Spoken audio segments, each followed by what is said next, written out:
No oven, no cooking, but look at these chocolate bites. Let's make it. सबसे पहले एक cup peanuts को medium heat पर roast करेंगे।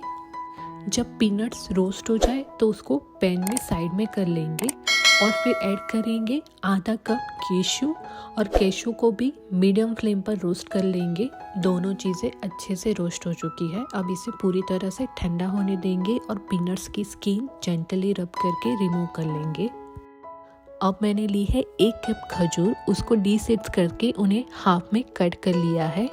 अब खजूर को क्रशर में ऐड करके कोर्सली ग्राइंड कर लें। सॉफ्ट और सिल्की खजूर यूज़ करें, इससे बाइंडिंग परफेक्ट होती है और एक्स्ट्रा शुगर ऐड करने की ज़रूरत नहीं पड़ती है। अब खजूर को बाउल में निकाल देंगे। सेम तरीके से ऐड करेंगे हमारे रोस्टेड पीनट्स और उसको भी अच्छे से कोर्सली ग्राइंड कर लेंगे।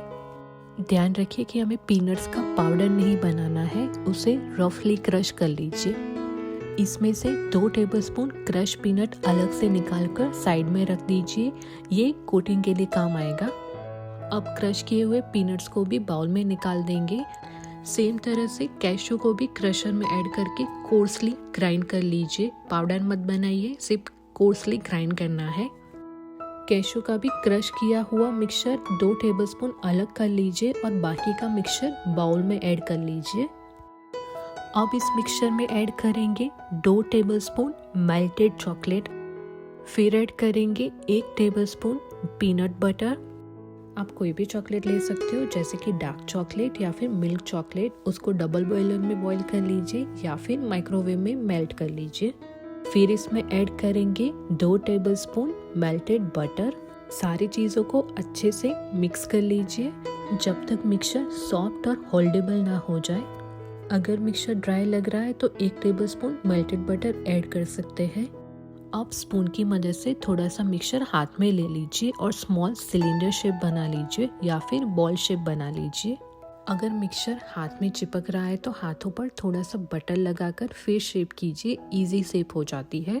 इसी तरह से हम सारे मिक्सचर का स्मॉल सिलेंडर शेप दे देंगे।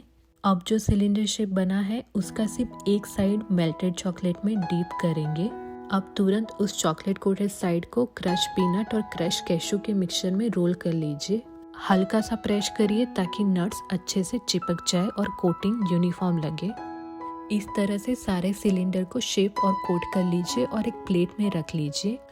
अब इसे फ्रिज में 15 से 20 मिनट के लिए रख लीजिए ताकि अच्छे से सेट हो जाए। और लीजिए, आपकी homemade chocolate peanut date trays ready है। हेल्दी भी, टेस्टी भी और किड्स के लिए परफेक्ट स्नैक्स। अगर आपको मेरी रेसिपी पसंद आई हो तो वीडियो को लाइक शेयर कमेंट जरूर कीजिए। मेरे यूट्यूब चैनल पे नए हैं तो सब्सक्राइब करना ना भूलें। मिलते हैं नई रेसिपी में नए वीडियो के साथ। तब तक खाते रहिए, मुस्कुराते रहिए।